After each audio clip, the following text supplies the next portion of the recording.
Hello, welcome back to Capsim GlobalDNA, Capsim GlobalDNA CompXM, Capsim GlobalDNA CompXM guide and tips for round 2.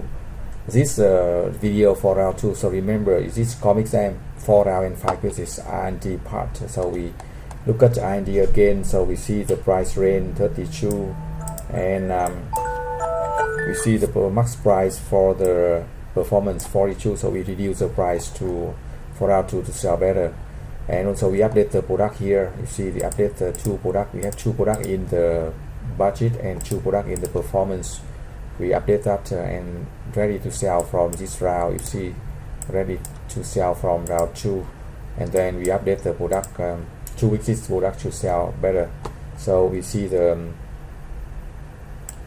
speed and accuracy here and the speed and accuracy here for round 2, and we have 4 products now. We will get good sale and profit in round 2, 3 and 4, very high sale and profit because you have added 2 new products here.